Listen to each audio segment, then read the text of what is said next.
I hate lawns. I hate lawns. Grass is the worst monocrop. It is like an infant. You have to baby it, you feed it, you water it, you clean up after it.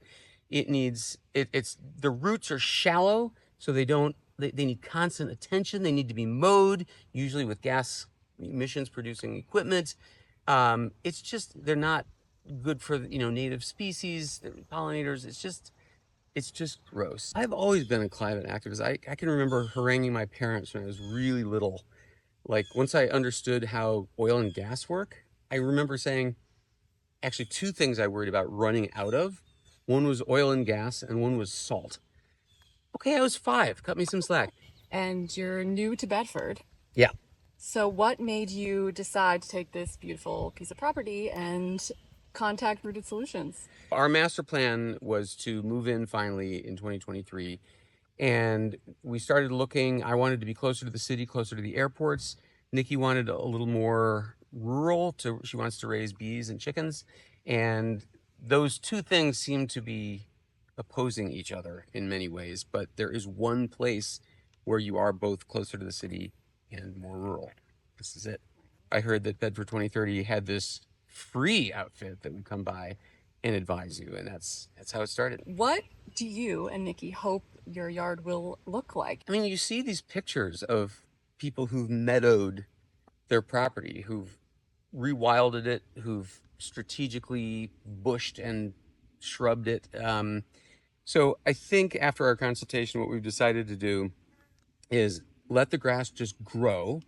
Eventually, they say it'll grow so tall it'll sort of bend over and it will look kind of uniform, amber waves of grain, that kind of thing. And then you selectively plant islands or peninsulas of native plants and bushes and flowers. You design paths through it so it looks sort of intentional. You guys can have adorable romantic picnics in your meadow. Your landscaping goats. Well, that's the idea. And, we are, as you can tell by what we've done so far, super into critters. We have seen the coolest assortment of birds here. Since we put in these native plants and flowers, we're getting butterflies, we're getting a lot of bees, we see bats at night, so it's happening. And this very unfenced lawn itself has had foxes, coyote, turkeys. What action since your consultation have you already taken? What was quick, easy advice that you received from the coaches? I mean, I think the main blessing of that visit was that we could abandon this idea that you have to remove the grass first. I mean, that was going to be a very massive, time-consuming, expensive proposition. And I guess the general feeling is you don't need to do that. You can start by just letting it grow, and then that's the base for whatever you then want to do. You can see that we've stopped mowing the outer edges. So we're experimenting already with the parts under the trees. So it's and then the back half of the property is that pseudo wetlands back there, and that has never been mowed. So sort of a hint of things to come. That's great. I think it looks pretty. I'm here for the meadow. I think it's great, and I agree. The lawn upkeep is beastly and expensive. Yeah. What would you tell your lovely neighbors about Rooted Solutions and about rewilding your yard? With luck, it will become a model for neighbors. People who think that suburb rural equals manicured lawns. Maybe they'll see, wow, their yard is really pretty and they never have mowing going on. So with any luck, it will speak for itself. And you'll be a kinder neighbor. They won't have to listen to leaf blowers and mowers. There you go. It's the Zen spot. That's right. Where everyone wants to go. Why is the work that Bedford 2030 does so important? I am now, as you may know, a board member of Bedford 2030. Talk about welcoming. I mean, like, here comes a guy who's passionate. Let's adopt him. I think all the stuff Bedford 2030 is super important for two reasons. Number one, I always say, changing your light bulbs to LED, sorry, that's not going to fix the climate. You need to strike with larger entities, and everybody is involved with some institutional group. where you work, your church, your temple, your mosque, your school, your, I mean, and there's politics, of course, that's another whole realm. But anytime you can get your company to curtail emissions, it's probably more effective than you changing your light bulbs. So I feel like, number one, Bedford 2030 is trying to get an entire town effort going. That's going to have much greater emissions effect than a bunch of individuals spot checking. And second of all, one of my goals is to take the playbook that they've got going, and they've made a lot of headway, and let other towns reproduce it. Let's write a literal playbook. And we've got measurable results. Let's spread the wealth. Let's spread that information so other towns can do it too. Amplify what we've done. I love that. That's why I'm here as well. We're both new. There we are. Exactly. Excited to Newbie be club. here. Yeah. This is a free service. Yeah. Which is amazing. But if you had to value it, how would you value the experience? Harmony, I'm going to answer that question with a story.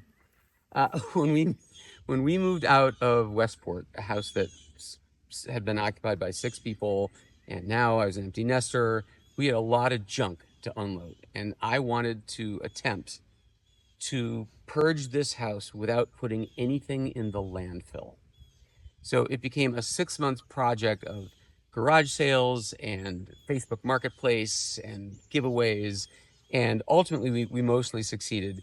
But the most telling thing that happened was I held an everything free garage sale. I thought this is the greatest, most efficient way to unload a whole bunch of one man's trash. So we advertised it as this everything free garage sale, come any day, Saturday and Sunday, take what you want. So first of all, hardly anyone came.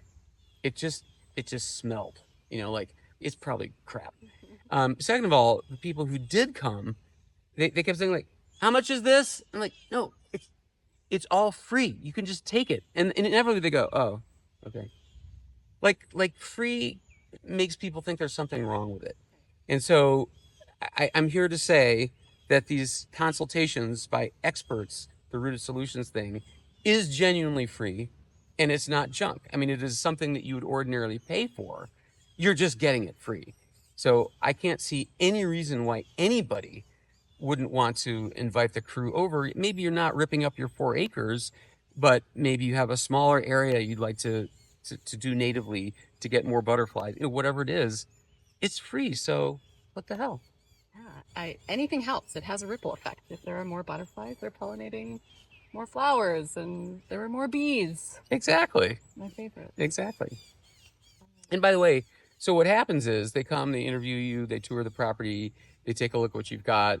And then a couple days later, you get this report, this like plain English multi-page list of the stages you should go through, your expectations, what exact plants: purple coneflower, black-eyed Susan, sweet fern, bergamot, black cohosh, blue flag iris, wood aster, creeping phlox, violet, Virginia strawberry, Joe Pye weed, ironweed, blazing star, swamp milkweed, Chyperpinea, Rutabaga hirta. I think I met that guy in Grand Central once. Comptonia peregrina. Anyway, so you get this like complete list. Really helpful to get that specific information. Like, here's a list. Here's what you can buy. Here's what you can plant. Right. Here's how to do it. Right. Within your budget. That's really cool. Knowing that, would you also say, circling back, that some really good advice for someone considering Rooted Solutions would be to get inspired, find those photos of what you think looks cool, what would be a fun environment to live amongst, to get an idea in your mind, then call Rooted Solutions, have them come out. People who live around here, when they see grass versus this explosion of color and life, I think you get a lot more people signing up. Let's do it. Is there anything else you would love to add about your experience with Rooted Solutions and Bedford 2030 so far? We're very young in the project here. We had one meeting with them, and we're now canceling our lawn crew, and that's the first step. That's great. That's great. That saves you time and money, and it gives you peace of mind.